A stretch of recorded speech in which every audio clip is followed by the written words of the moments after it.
ضمیر مرفوع متصل مستتر ہے۔ کون کون سے صیغے ہیں؟ 5۔ صیغہ واحد متکلم، صیغہ جمع متکلم، صیغہ واحد مذکر حاضر، صیغہ واحد مذکر غائب اور صیغہ واحد مؤنث غائب۔ ان کے اندر ضمیر مستتر ہوگی۔ ان میں پھر 3 صیغوں میں ہمیشہ ضمیر ہوتی ہے، صیغہ واحد متکلم، جمع متکلم اور واحد مذکر حاضر۔ اور جو 2 صیغے ہیں اگر تو ان کا فاعل اسم ظاہر نہ ہو تو ضمیر ہوگی، اگر ان کا فاعل اسم ظاہر ہے تو پھر ان میں ضمیر نہیں ہوگی۔ یہ مضارع کے 5 صیغوں کی سمجھ آ گئی۔ 5 کے علاوہ کتنے بچتے ہیں؟ 9 صیغے بچتے ہیں۔ 9 صیغوں میں مضارع کے باقی 9 صیغوں میں ضمیر مرفوع متصل بارز ہوگی۔ مضارع کے باقی 9 صیغوں میں ضمیر مرفوع متصل بارز ہوگی۔ وہ 9 صیغے کون سے ہیں؟ دیکھیں شاباش۔ صیغہ تثنیہ مذکر حاضر، صیغہ تثنیہ مذکر حاضر جیسے تکتبانی میں الف ضمیر، صیغہ جمع مذکر حاضر جیسے تکتبونہ میں واو ضمیر، صیغہ واحد مؤنث حاضر جیسے تکتبینہ میں یا ضمیر، صیغہ تثنیہ مؤنث حاضر جیسے تکتبانے میں الف ضمیر، صیغہ جمع مؤنث حاضر جیسے 2 مرتبہ لکھا گیا تو یہ حاضر ہو جائے گا، صیغہ جمع مؤنث حاضر جیسے تکتبنا میں نون مفتوحہ ضمیر، صیغہ تثنیہ مذکر غائب جیسے یکتبانے میں الف ضمیر، صیغہ جمع مذکر غائب جیسے یکتبونہ میں واو ضمیر، اور صیغہ تثنیہ مؤنث غائب جیسے تکتبانے میں الف ضمیر، اور صیغہ جمع مؤنث غائب جیسے یکتبنا میں نون مفتوح۔ صیغے ترتیب سے نہیں ہے، اس وجہ سے ذرا سمجھنے میں مشکل آ رہی ہے۔ ترتیب سے کیوں نہیں ہے؟ اس لیے کہ ہم نے پہلے 5 نکالے ہوئے ہیں، جو 5 مستتر میں آ جائیں گے تو وہ بارز میں ظاہر ہے نہیں ہوں گے، اس وجہ سے وہاں ترتیب ذرا الگ ہے۔ تو مضارع کے باقی جو 9 صیغے ہیں ان میں ضمیر مرفوع متصل بارز ہوگی، جن کی تفصیل یہ ہے۔ صیغہ تثنیہ مذکر حاضر جیسے تکتبانی، تفعلانی، تضربانی میں الف ضمیر، صیغہ جمع مذکر حاضر جیسے تکتبونا، تفعلونا، تضربونا، لفظ کوئی بھی ہو ضمیر ایک ہی طرح کی ہوگی۔ کیا ضمیر ہے؟ واو ضمیر۔ صیغہ واحد و مؤنث حاضر جیسے تکتبینا، تکتبینا ہو، تضربینا ہو، تفعلینا ہو، تنصرینا ہو، جو مرضی ہو جائے، ضمیر کون سی ہوگی؟ یا کی ضمیر ہوگی۔ اور صیغہ تثنیہ مؤنث حاضر جیسے تکتبانی میں الف ضمیر ہے، تکتبانے، تضربانے، تنصرانے، تفعلانے، تمنعانے، تفتحانے، جو مرضی ہو جائے لیکن ضمیر اس میں الف ہی ہوگی۔ صیغہ جمع مؤنث حاضر جیسے تکتبنا، تنصرنا، تدخلنا، تخرجنا، تقعدنا، تضربنا، تفتحنا، ان سب کے اندر ضمیر کیسی ہوگی؟ نون مفتوح جو اس کے ساتھ ضمیر لگی ہوئی ہے یہی اس میں ضمیر ہے۔ اسی طریقے پر صیغہ تثنیہ مذکر غائب جیسے یکتبانی، یکتبانی، یفعلانی، یضربانی، ینصرانی، یمنعانی، یترکانی وغیرہ سب میں ضمیر الف ہوگی۔ اور صیغہ جمع مذکر غائب کے اندر کیا ضمیر ہوگی؟ یکتبونا، ینصرونا، یضربونا، یمنعونا، ان سب میں واو ضمیر ہوگی۔ اسی طرح صیغہ تثنیہ مؤنث غائب جیسے تکتبانے میں الف ضمیر ہوگی، اور صیغہ جمع مؤنث غائب جیسے یکتبنا میں نون مفتوحہ ہے۔ یہ بات سمجھ آ گئی؟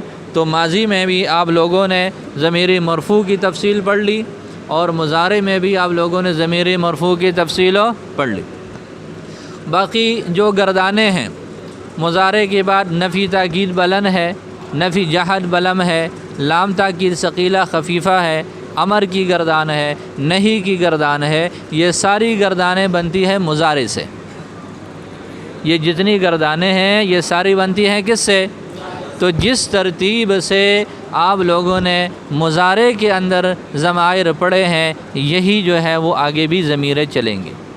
نفی تاکید بلند میں بھی یہی ضمیریں، نفی جہت بلم میں بھی یہی ضمیر ہے، لام تاکید نون تاکید ثقیلہ خفیفہ میں بھی یہی ضمیر ہے، اسی طریقے پر امر اور نہیں میں بھی یہی ضمیریں ہوں گی۔ یہ فائدہ سمجھ میں آ گیا؟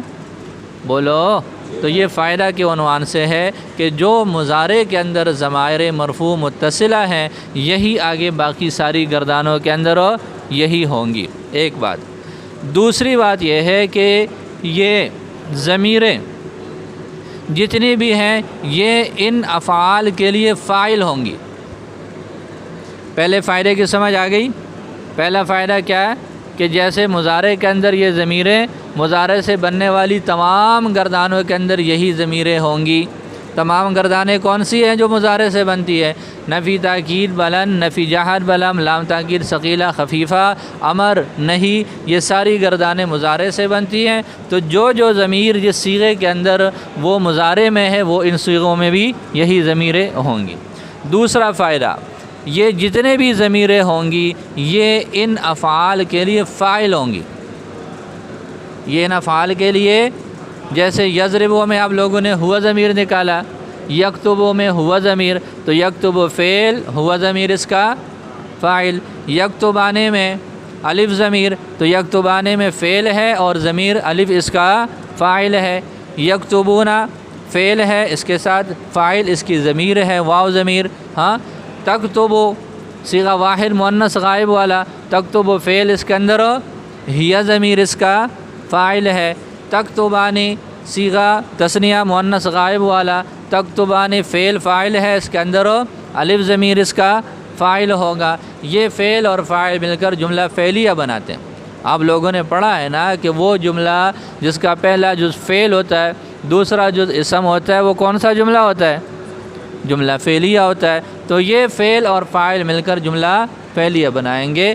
تو آخر تک چاہے وہ ماضی ہو یا مضارع ہو، اس میں جو آپ لوگوں نے ضمیر مرفوع پڑھے ہیں یہ ضمیر مرفوع اس کے لیے کیا ہوں گے؟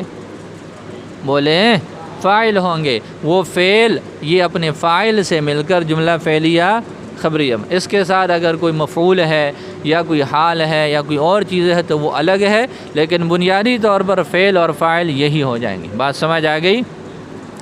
تو آج آپ لوگوں نے مضارع کے اندر ضمیر مرفوع متصل کے حوالے سے پڑھ لیا کہ مضارع میں بھی ضمیر مرفوع متصل کی دو شکلیں، مستتر اور بارز۔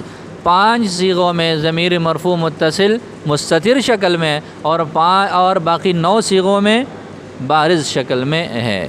ایک تو یہ، دوسرا پہلا فائدہ یہ پڑھ لیا تھا کہ جس طرح یہ ضمیر مضارع میں مضارع سے بننے والی آگے تمام گردانیں ان میں اندر بھی اسی ترتیب سے ضمیریں ہوں گی۔ دوسرا فائدہ، یہ جتنے بھی ضمیر مرفوع کی شکل ہے یہ اس فعل کے لیے فاعل ہوتے ہیں، لہذا یہ فعل اپنے فاعل سے مل کر جملہ فعلیہ بناتے ہیں۔ یہ جملہ فعلیہ بناتے ہیں۔ امر اور نہیں میں وہ جملہ انشائیہ ہو جائے گا، ہوگا جملہ فعلیہ ہی ہوگا جملہ فعلیہ، لیکن جملہ فعلیہ ہو کر کیا بن جائیں گے؟ انشائیہ، اس لیے کہ وہ جملہ انشائیہ کی قسم ہے۔ جی پتہ چلا؟ تو ضمیر مرفوع متصل کی آپ لوگوں نے کچھ وضاحت پڑھی، اللہ تعالیٰ سمجھنا آسان فرمائے۔